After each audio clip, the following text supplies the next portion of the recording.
What's up, dog fans? Game 1 of 2025 is in the books, and we're going to dive right into how Game 1 went yesterday. But first, if you're new around here, we're an up-and-coming channel. Please share, like the videos, comment on the videos. We love to interact with other college football fans. But let me know what you thought of Game 1 yesterday for the Georgia Bulldogs. So do us a favor, like I said, like the video, share it out, subscribe, and let's try to grow this channel this year. So Game 1 in the books. Georgia took on the Marshall Thundering Herd and won 45-7. Obviously, it's Marshall. No disrespect to them, but no one, I don't think, thought that there was any chance that Marshall could upset Georgia, obviously, in Game 1. But, for me personally, I love non-con, Power 4 games all the time.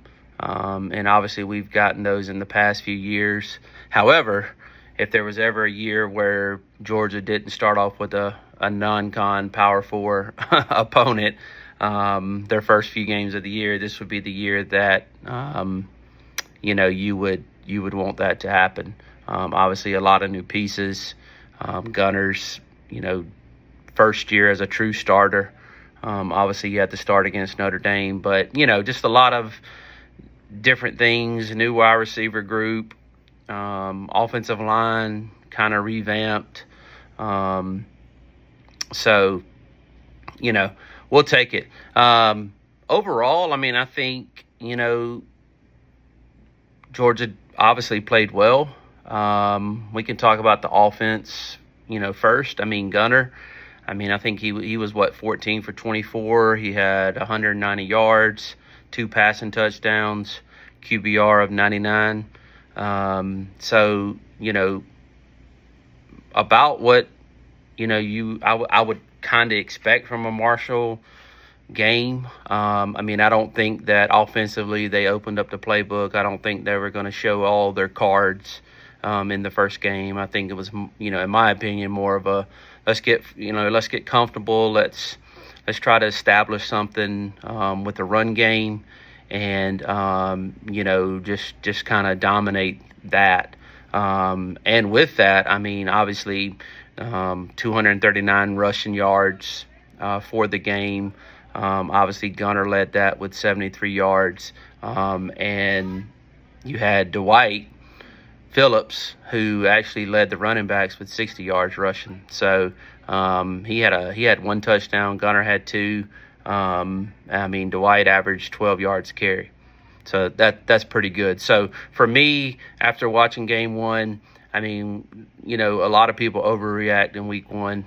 Oh man, the ceiling's, falling down. The team's going to be terrible if it's a loss for a team, or wow, Georgia scored 45 points. Man, they're back, right? Like, and when I mean back, like, they're, back to dominating games. And that's still yet to be seen, right? Obviously, they did dominate this game. But a couple pluses for me in this game offensively is previously, you look at last year, the slow starts Georgia had, even against non-Power 4 competition.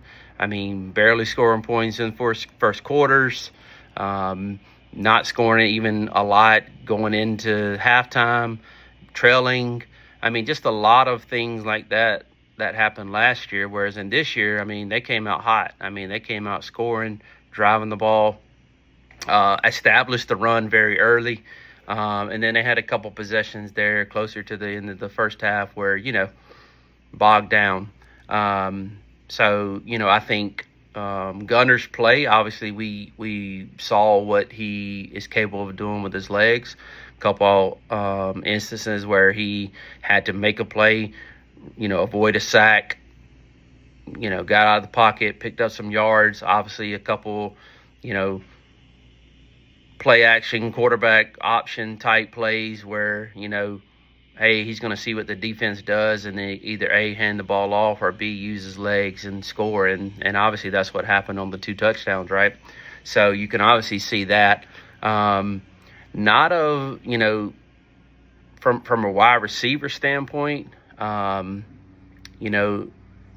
like I said, I think it was just by design where they just wasn't going to show all their cards in the first game, but, not a lot of deep balls. I mean, sorry guys, freaking flies out here. I'm getting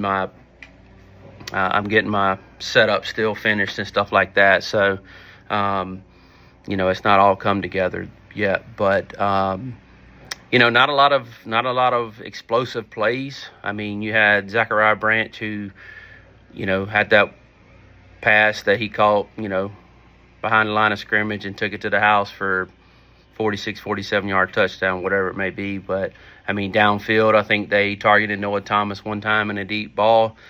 And realistically, if he would have kept running,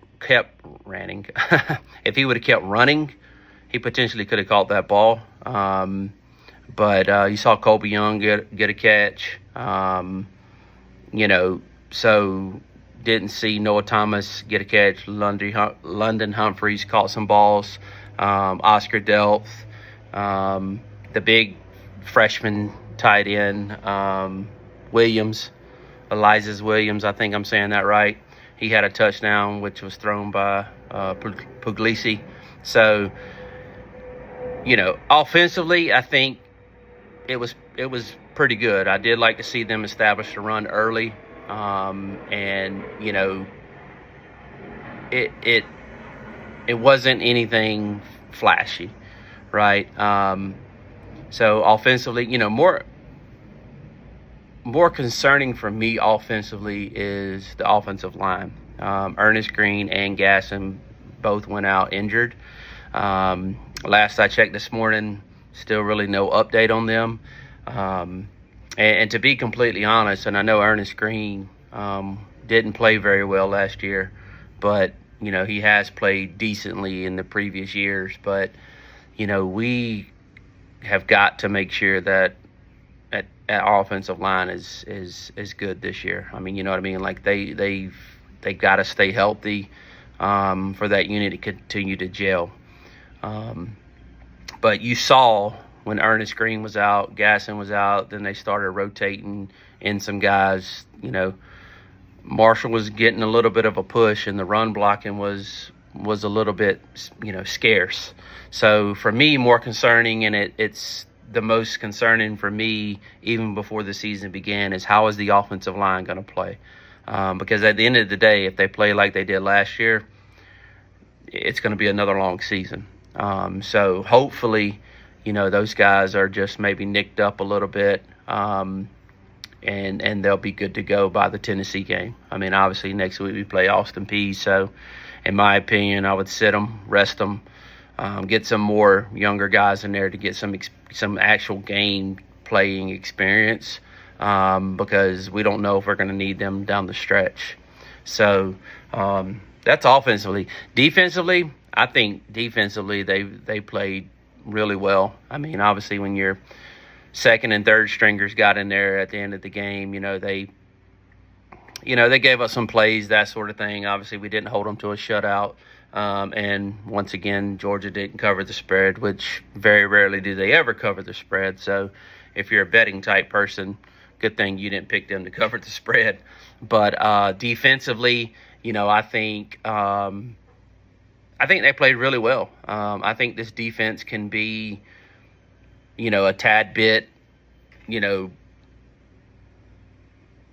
little bit lower than that 21 defense. I mean, we got a lot of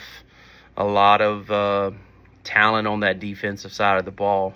A lot of, I saw a lot of it, playing fast and getting to the ball and stopping the run, which is something we struggled with last year. And yes, it's Marshall.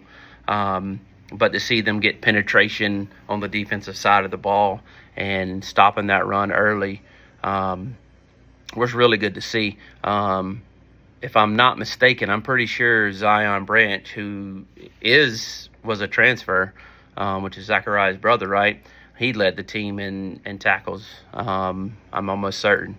So I think Dalen Everett, obviously he was hurt. Kirby didn't really say anything about that except he's injured, which, that's a typical Kirby answer. So what his injury is, not sure. Severity, not sure. But, it would be really good to get him back by the Tennessee game. But defensively, I really liked what I saw yesterday. And once again, guys, this is based on the game against Marshall, right? But, you saw it last year, same thing. Playing, non-con games that weren't Power 4 competition. I mean, defense struggled, right? Like, it wasn't a typical Georgia defense that you've seen over the years. I mean, it struggled stopping the run.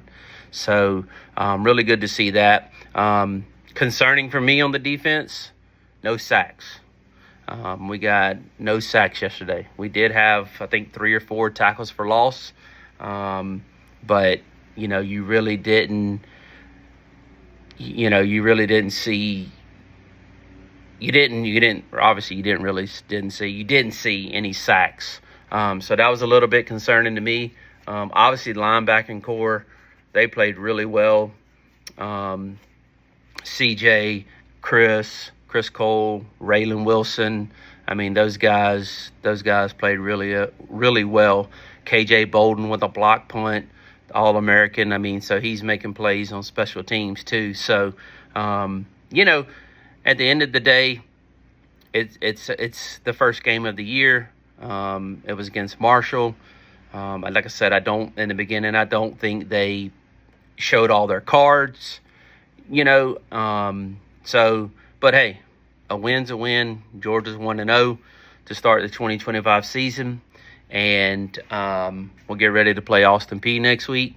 I would like to see, next week against Austin Peay, some more explosive plays, some more down the field passes, to kind of see what Gunner has, right? Like, I don't think that Gunner is going to throw for 3,500, 4,000 yards passing, right? I think Gunner is going to he's going to use his legs when he needs to use his legs, and they're going to run the offense that they think Gunner is going to be successful in. So, but at the end of the day, you don't need a gunslinger to win a national championship, right? Like, look at the past, national championship quarterbacks. I mean, we had Stetson Bennett, and Stetson Bennett was a gamer. He had grit. He played hard. He wasn't going out there, just lighting up the world with 4,000 or 5,000 yards passing, right? Like, I mean, I would like to see some more down the field, deep balls to Noah Thomas. Colby Young was in the action yesterday, so it was good to see him get some catches too. So, at the end of the day, it's Marshall 1-0 to start the 2025 season, and we'll get ready, for next week and play Austin Peay, and then obviously we have our first true test against the Tennessee Volunteers, who, they played Syracuse, which is a definitely higher competition team than Marshall, and Joey Aguilar. I mean, he looked decent. Obviously, he's, in my opinion, after one game watching him, he's much better than Nico was. So, but yeah, that's the recap. And once again, guys, thank you guys for watching. Comment below. Let me know what you think of the first game for the Georgia Bulldogs. Like I said, we're a new small channel. Me and my buddy will be doing these week by week recaps. We're going to come out with some predictions too, for the upcoming games as well. I'm trying to get my little man cave type things set up here in the garage. So we're just doing it for fun, guys. And like I said, hopefully we'll have some special guests come on during the season as well. So we got a lot of good things planned You know, it's just like anything else. You just gotta find that time with everybody's busy life and work and families and that sort of thing. So thank you guys for watching our video here, and thank you for subscribing to Walk It Off Sports. Until the next time, go Dogs.